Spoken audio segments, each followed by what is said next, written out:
It started one evening, just past 8:30 p.m., when I found myself alone at the dinner table, my plate of cold lasagna pushed aside. Rachel, my wife of 8 years, hadn't come home yet. For weeks now, her new job at Pinnacle Innovations had been taking up more and more of her time. Late nights, weekends, even the occasional overnight work retreat. She was 30 years old, stunningly beautiful, and seemingly glowing with a newfound confidence that had me both proud and uneasy. I glanced at my watch. 8:47 p.m. The silence in the house was suffocating. Usually, this was when Rachel and I would settle in for a show or chat about our day. But lately, all our conversations felt clipped, rehearsed, as if she was performing the role of a dutiful wife, checking in just enough to avoid suspicion. And yet, suspicion had planted its seed in me weeks ago. It was the day she came home with a new dress, a sleek navy sheath that hugged her figure in ways that made my breath catch. She had stood in front of the mirror, inspecting the fit, her lips curving into a secretive smile. "What's the occasion?" I'd asked, trying to sound casual. "Just a work thing," she replied, avoiding my gaze. "You know how these corporate events are." I didn't know. Not really. At 42, I managed a small contracting business and spent most of my days in worn boots and jeans, fixing roofs or troubleshooting faulty plumbing. My world was straightforward, predictable. Hers had become a labyrinth of meetings, deadlines, and increasingly mysterious team-building exercises. The night of the party arrived, and Rachel was a vision in that navy dress, her dark hair swept into an elegant chignon. When I suggested accompanying her, she laughed, a little too forcefully. "It's not for you, honey. Just boring networking stuff. I'll be back before midnight." That laugh lingered with me long after she left. Now, sitting in our dimly lit kitchen, I scrolled through my phone aimlessly, trying to distract myself from the gnawing pit in my stomach. 9:03 p.m. She hadn't texted all evening. On impulse, I opened her social media, scanning her recent posts. There wasn't much. Rachel wasn't the oversharing type, but her tagged photos caught my eye. One stood out, a group shot from her office's launch event last month. There she was, standing next to a man I didn't recognize. Tall, broad-shouldered, with the kind of smirk that screamed entitlement. His arm rested casually on her shoulder, fingers too close to her collarbone for my liking. "Darren," I muttered, reading the tag. Something about his posture, his grin. It grated on me. At 9:27 p.m., my phone buzzed. Her message was brief, almost dismissive. "Running late. Don't wait up." I didn't respond. Instead, I found myself pacing the living room, my eyes flitting between the clock and the framed photos on the mantel. There we were on our wedding day, her in a flowing white gown, me in a slightly ill-fitting tux. Another from our trip to Santorini 2 years ago, her smile radiant against the backdrop of blue-domed rooftops. Who was she smiling for now? By 10:15 p.m., I had made up my mind. The unease wasn't going away, and I wasn't the kind of man to sit idly by while doubts festered. The next morning, I called in a favor to an old friend, Doug. He was a private investigator, retired now, but still sharp as a tack and itching for the occasional side gig. "You're serious about this, Greg?" Doug asked, his tone cautious. "Dead serious," I replied. "She's got a corporate party on Friday. I need you there. Just keep an eye out." Doug agreed, albeit reluctantly, and I hung up feeling both empowered and sick to my stomach. What if I was wrong? What if this was all in my head? But the image of Darren's smirk refused to leave me. That Friday, Rachel left at 7:15 p.m. sharp, the click of her heels echoing down the hallway. I pretended to be absorbed in a football game, but the moment she was out the door, I texted Doug. "She's on her way." By 8:40 p.m., Doug sent me the first photo. Rachel, standing at the bar with Darren, laughing at something he'd said. My heart thudded in my chest as more images followed. Them dancing, their bodies closer than I'd ever seen her with anyone other than me. And then the one that broke me, a candid shot of Darren's hand resting firmly on her lower back, fingers splayed possessively. I stared at that photo until my vision blurred. My beautiful Rachel, the woman I'd built my life around, was slipping away from me. And Darren would pay. This wasn't just about saving my marriage anymore. It was about justice, revenge. The clock struck 11:03 p.m. when my plan began to take shape. I wasn't going to lose her, not without a fight. But first, I had to destroy the man who dared to touch her. The morning after the party, I woke up with a pounding headache, though I hadn't touched a drop of alcohol. The images Doug sent were burned into my brain, each one a fresh wound. I sat at the kitchen table nursing a bitter black coffee, the faint hum of the refrigerator the only sound in the house.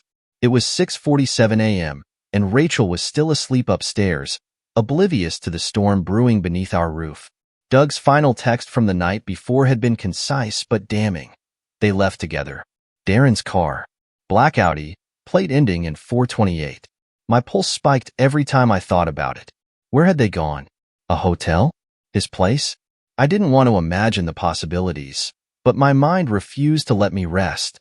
At 7:12 a.m., Rachel emerged, her hair still damp from a quick shower, wearing her favorite oversized sweater. She offered me a casual smile as she grabbed a mug from the cupboard. "Morning," she said, her voice light, unbothered. I studied her as she poured her coffee.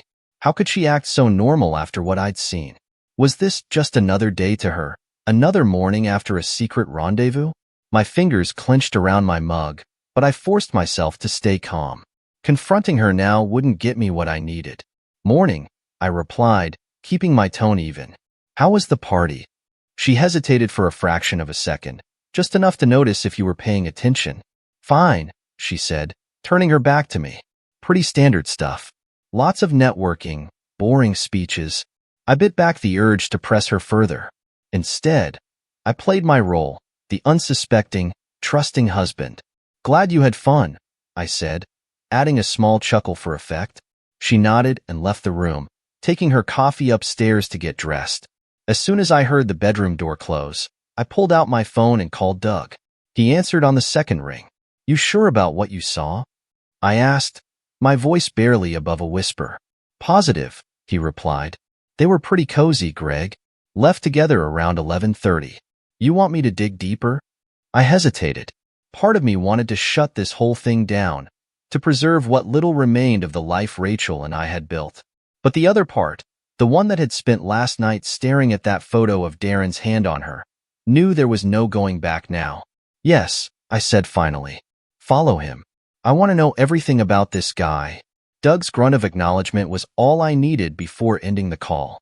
For the rest of the morning, I threw myself into work, trying to focus on anything other than the growing list of questions swirling in my mind. Who was Darren? Was he just a coworker, or something more? And, most importantly, how long had this been going on? By 2:15 p.m., Doug sent me his first update. He works at Pinnacle, division lead, divorced, 1 kid, lives in Ashwood Heights, Unit 3C. Ashwood Heights. It wasn't far from Rachel's office. A high-end apartment complex, the kind of place with a doorman and a pool no one really uses. It suited Darren perfectly, I thought. Sleek on the surface, probably hollow underneath.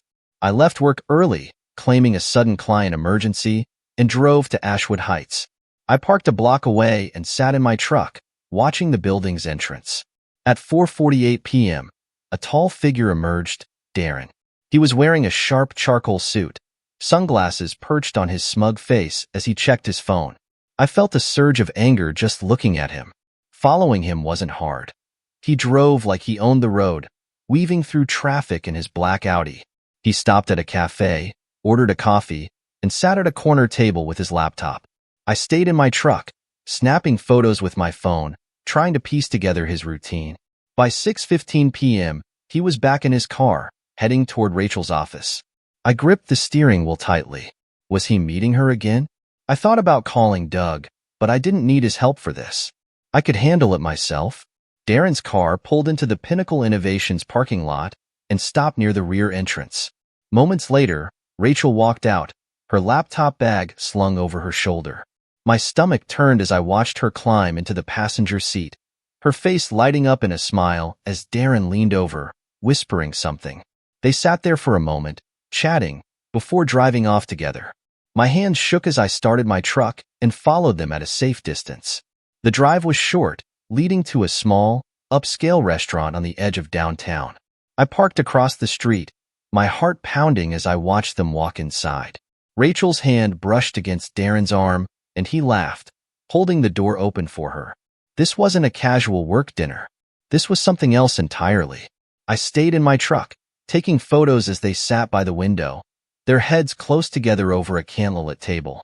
Each laugh, each subtle touch, felt like another knife to the chest. By the time they left, it was nearly 9 p.m. They drove back to Ashwood Heights, and my worst fears were confirmed when they disappeared into the building together. I sat there in the dark, gripping the wheel so tightly my knuckles turned white. Darren had taken something from me, something sacred, but he didn't realize what kind of man he was dealing with. Revenge wasn't just a thought anymore. It was a promise. The next morning, I stood at my bathroom mirror, staring at the man reflected back at me. My eyes were bloodshot from lack of sleep. My jaw clenched so tight it ached. I splashed cold water on my face, trying to quell the storm inside. I needed to stay sharp. Revenge wasn't something you rushed. It required patience, precision, and planning. By 7 a.m., Rachel was downstairs, sipping her coffee like nothing had changed. I leaned against the doorway, watching her scroll through her phone. She looked up with a warm smile, but I couldn't bring myself to return it. "Busy day ahead?" I asked, keeping my tone neutral. "Always," she replied with a soft laugh. "What about you?" "Oh, you know, the usual grind," I said, masking my true intentions. She didn't suspect a thing, which made it both easier and harder.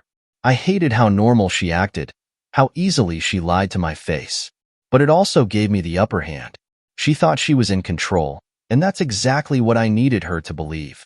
As soon as she left for work at 7:45 a.m., I sprang into action. The first step of my plan was information. Every detail about Darren's life would become a weapon in my arsenal. I called Doug again, asking him to dig deeper into Darren's finances, habits, and weaknesses. "Whatever dirt you can find," I told him. I want it. By 10 a.m., I was parked outside Pinnacle Innovations, watching the employees filter in and out. Darren's Audi was in its usual spot, gleaming under the morning sun. I stared at it, imagining how satisfying it would be to see that car smashed to pieces. But not yet. I had bigger plans. Doug's call came at 1:30 p.m. sharp. "You're not gonna like this," he began. "Try me. Darren's been here before. And by here, I mean this situation. He had an affair with another coworker last year, a woman named Laura. It got messy, and she left the company after her husband found out." I gripped the phone tighter. "Does Rachel know about this?" "No clue," Doug said. "But Darren's not exactly subtle. He's got a pattern, Greg. He goes for married women, gets what he wants, and moves on." My stomach churned. This wasn't just a betrayal. It was a calculated move by someone who thrived on wrecking lives. "What else?" I asked, my voice cold. "His finances are clean, but he's got a kid he barely sees. His ex-wife, Amanda, still lives in the area. Might be worth talking to her if you're looking for more leverage." Amanda, another piece of the puzzle. I thanked Doug and hung up, already formulating my next move. By 4 p.m., I was standing outside Amanda's modest two-story home in Ashwood Heights. It was a far cry from Darren's flashy apartment. I hesitated before knocking, unsure how to approach this. When the door opened, I was met by a petite woman with tired eyes and a guarded expression. "Can I help you?" she asked, her tone wary. "My name's Greg," I began. "I think we have a mutual acquaintance." "Darren Carter." Her expression shifted, a flicker of recognition passing over her face. "What about him?" I hesitated for a moment before deciding honesty was my best bet. "He's seeing my wife. I need to know what kind of man I'm dealing with." Amanda's eyes narrowed. "Typical," she muttered, stepping aside to let me in. Over the next hour, she laid out the full extent of Darren's history. The lies, the manipulation, the trail of broken relationships he left behind. Her voice trembled with anger as she recounted how he had used her, cheated on her, and discarded her once she no longer fit his image. "He doesn't care about anyone but himself," she said, her tone bitter. "And he's not above playing dirty if it means getting what he wants." When I left, I had more than enough ammunition. Darren's ego was his Achilles heel, and I intended to exploit it. That night, I waited for Rachel to fall asleep before slipping into the garage. It was 11:20 p.m., the perfect time for some quiet work. I opened my laptop and began drafting a series of emails, using an alias and a newly created account. The first went to Darren's superiors at Pinnacle, detailing his history of inappropriate behavior and including a link to a burner site where I'd uploaded evidence I had fabricated, a combination of doctored photos and carefully crafted text messages that painted Darren as a serial harasser. The second email went to Amanda, offering her the same evidence in case she wanted to use it in her custody battle. The third was for Rachel, but I didn't send hers, not yet. Timing was everything. By the time Rachel left for work the next morning, I was already hearing whispers from Doug. "Your emails are making waves," he said with a chuckle. "Pinnacle's HR is having a field day." "Good," I replied, my voice calm. But I wasn't done yet. Darren had taken something precious from me, and I intended to dismantle his life piece by piece. First his reputation, then his career, and finally, his relationship with Rachel. Revenge wasn't just a plan anymore. It was my new purpose. And I wasn't stopping until Darren was left with nothing. The fallout from my first wave of attacks came quicker than expected. By noon, whispers about Darren were spreading like wildfire through Pinnacle Innovations. Doug, ever resourceful, had someone on the inside keeping tabs. "Looks like HR pulled him into a closed-door meeting," Doug reported over the phone. "He was in there for over an hour. Word is, he's on thin ice." I leaned back in my office chair, a grim satisfaction settling over me. Darren's smug confidence was cracking, and I relished the thought of him squirming under scrutiny. But I knew this was just the beginning. At 2:10 p.m., Rachel texted me, "Running late again tonight. Don't wait up. Love you." I stared at the screen, her words hollow and robotic. The lie stung, but I'd anticipated it. Tonight was going to be another opportunity for her and Darren, and I wasn't going to let it slip by unnoticed. By 7 p.m., I was parked a block away from Darren's apartment building. The sun was setting, casting long shadows across the upscale neighborhood. My surveillance gear, a small camera and audio recorder, was set up in the truck's center console. Doug had outdone himself this time, supplying equipment that made me feel like a character in a spy thriller. At 7:36 p.m., Rachel arrived. She stepped out of her car in a fitted gray dress, her heels clicking against the pavement. I watched through the camera's zoomed lens as she approached Darren's door, her movements deliberate and confident. He greeted her with a kiss on the cheek, his hand lingering on her waist. I clenched the steering wheel, my knuckles whitening. It was one thing to imagine her betrayal, but seeing it unfold in real time was something else entirely. Still, I reminded myself to stay calm. This wasn't about losing control. It was about control. They disappeared inside, and for the next hour, I sat in my truck, my stomach churning as I imagined what might be happening behind closed doors. I was tempted to storm in, to confront them both, but that wasn't the plan. Not yet. At 9:15 p.m., the door opened, and they emerged, laughing like carefree teenagers. Darren's hand rested on Rachel's lower back, a gesture so casual yet so infuriatingly intimate. They got into Darren's Audi and drove off, and I followed at a safe distance. The restaurant they chose was one of the city's most exclusive spots, a place where reservations were booked weeks in advance. Darren must have pulled some strings to impress her, I thought bitterly. I parked across the street, my camera trained on their candlelit table near the window. They looked like a picture-perfect couple, her radiant smile, his easy charm. But to me, it was a grotesque facade. Every time she laughed at his jokes or leaned closer, it felt like a dagger twisting deeper in my chest. It was during this stakeout that the first twist in my plan revealed itself. A man approached Darren and Rachel's table, his face obscured by the glare of the restaurant's lights. He exchanged a few words with Darren, and the tension was visible even from my vantage point. Darren looked annoyed, his body language stiff. Rachel glanced between the two men, clearly uncomfortable. Who was this guy? He wasn't dressed like a waiter, nor did he seem like a friend dropping by. I snapped a few photos as the man placed a folder on the table and walked away, leaving Darren visibly rattled. Rachel reached for the folder, but Darren snatched it away, stuffing it into his bag with a forced laugh. Whatever had just happened, it wasn't part of their romantic evening. I followed them again after dinner, this time to a quiet hotel on the outskirts of town. My stomach dropped as they entered together. I gripped the camera tightly, snapping photos as they walked inside, Darren's hand gripping her arm in a way that seemed more possessive than affectionate. But instead of heading to a room, they stopped in the lobby. Darren handed the folder to a man in a dark suit, who opened it, glanced at its contents, and nodded. This wasn't an affair anymore. It was something else, something bigger. By the time I got home, it was past midnight, and my mind was spinning with questions. Who was the man at the restaurant? What was in that folder?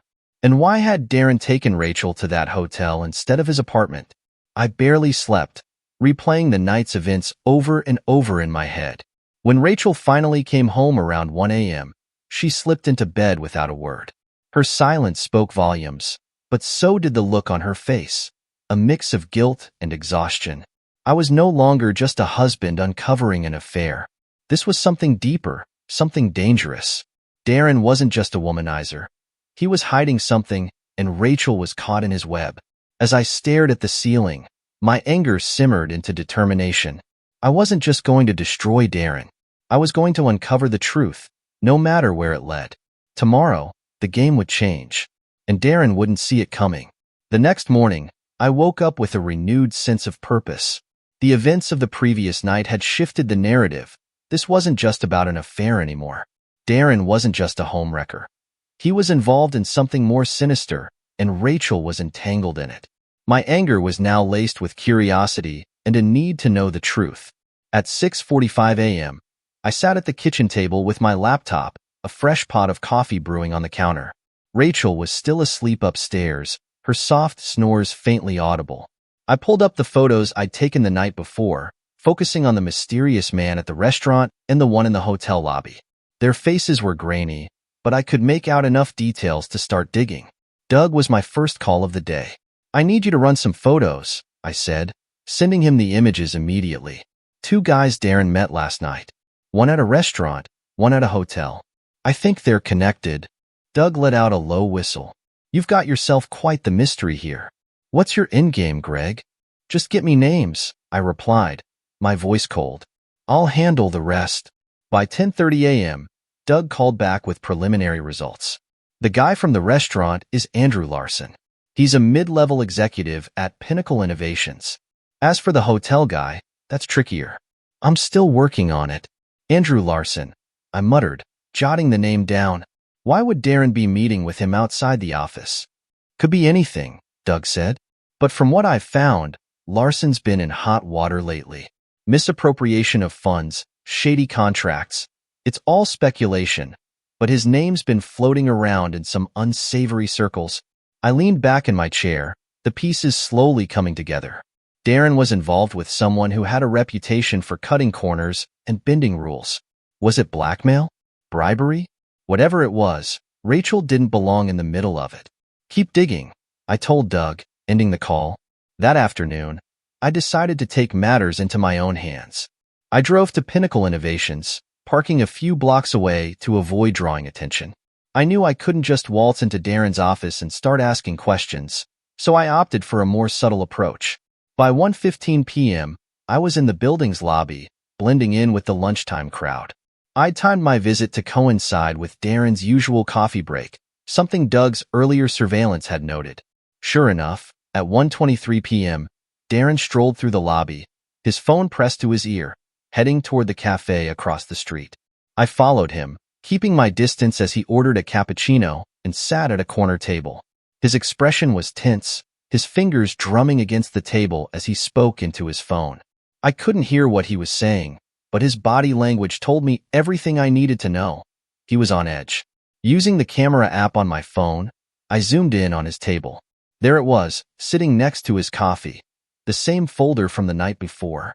My heart raced as I realized this might be my chance. When Darren stepped away to take a call outside, I seized the opportunity. I slipped into the cafe, grabbed an empty cup off a nearby table, and pretended to look for a trash can as I passed Darren's seat.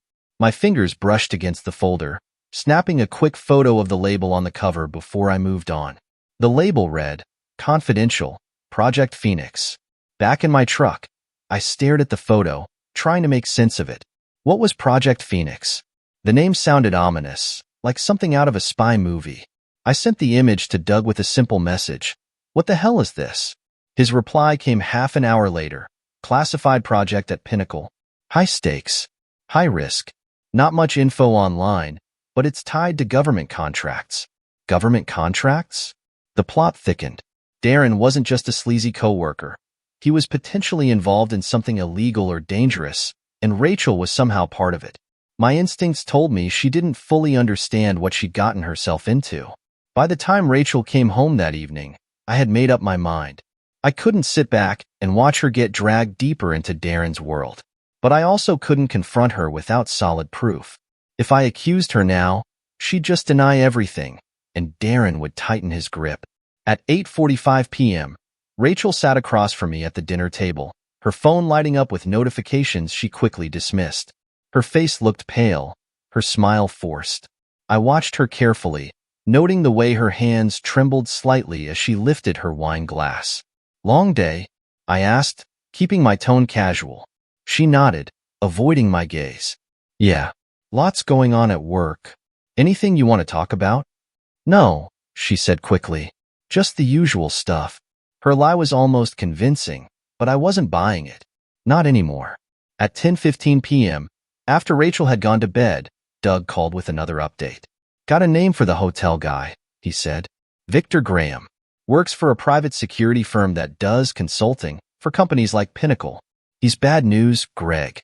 Former military, dishonorably discharged, and he's got a rap sheet longer than my arm. Why would Darren be meeting with someone like that?" I asked, already piecing together the answer. Doug's voice dropped. "Because whatever Project Phoenix is, it's not above breaking a few laws. Darren's in deep, and if your wife's mixed up in it, she might be in trouble too." Trouble.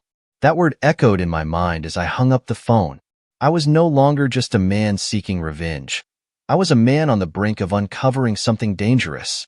And the deeper I went, the more dangerous it became. By morning, the gravity of what I had uncovered weighed heavily on me. Darren wasn't just a manipulative predator targeting married women. He was involved in something larger, something sinister. Project Phoenix wasn't just an office drama. It was potentially criminal, and Rachel was caught in its orbit.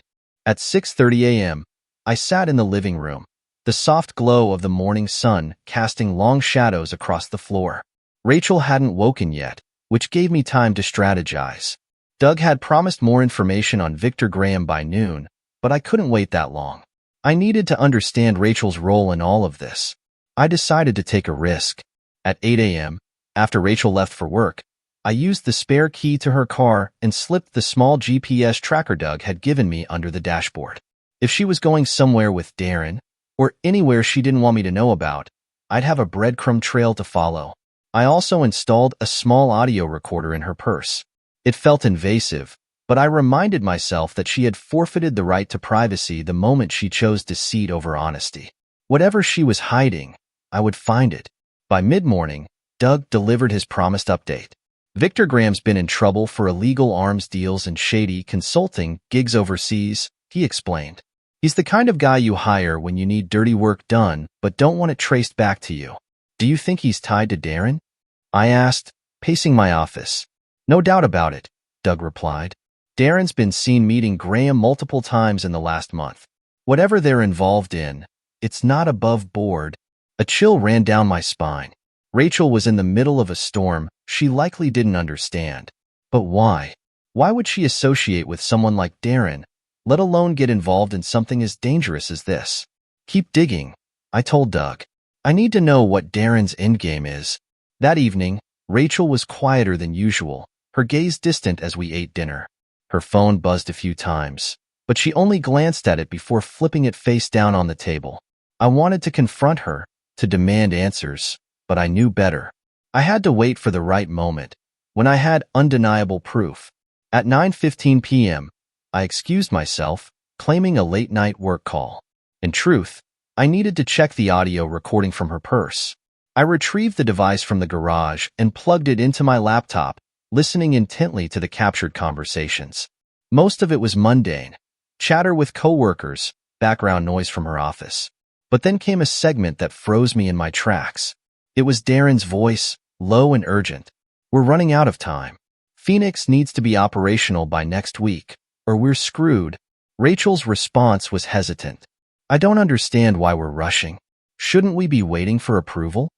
"There is no approval, Rachel," Darren snapped. "This is off the books, and you know that. The less you ask, the better." Her voice dropped, almost a whisper. "This doesn't feel right." "It doesn't have to feel right," Darren retorted. "You just have to do your part." The recording ended, but its implications were clear. Rachel wasn't a willing participant in whatever Darren was orchestrating. She was in over her head, possibly coerced or manipulated into compliance. My anger toward her began to shift. If she was involved against her will, that changed everything. She wasn't my enemy, Darren was, and he needed to be stopped. At 10:45 p.m., I sat in the truck outside Darren's apartment. The GPS tracker on Rachel's car had led me here, confirming she was inside. I clenched my fists, debating my next move. Barging in would ruin everything, but sitting idly by wasn't an option either. I opted for patience, monitoring the building's entrance until Rachel finally emerged at 11:30 p.m. She looked pale. Her steps hurried as she climbed into her car. I followed at a distance, tracking her all the way home. Once she was inside, I parked a few houses down and waited, my mind racing. What was Darren's plan? What was Phoenix, and how was Rachel tied to it? The answer came the next morning, in the form of an encrypted email sent to my burner account. A precaution Doug had insisted on after learning how deep this rabbit hole went.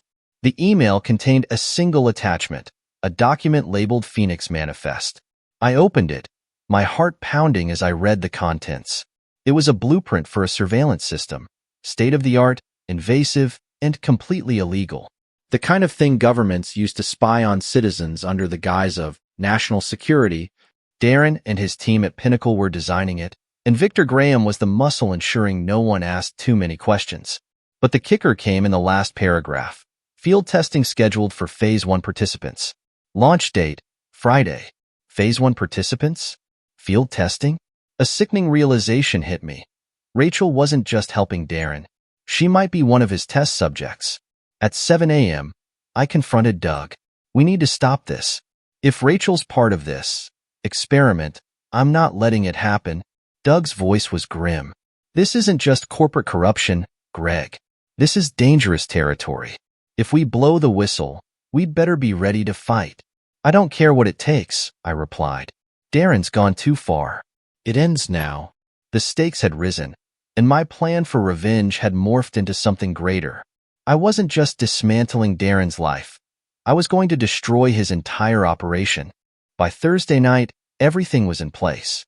Doug had spent the day compiling evidence, emails, photos, and internal documents that tied Darren, Victor Graham, and Project Phoenix to illegal activity. It was enough to sink them all, but we couldn't take it to the authorities yet. We needed something irrefutable. That night, Rachel came home later than usual, her face pale and her movements jittery.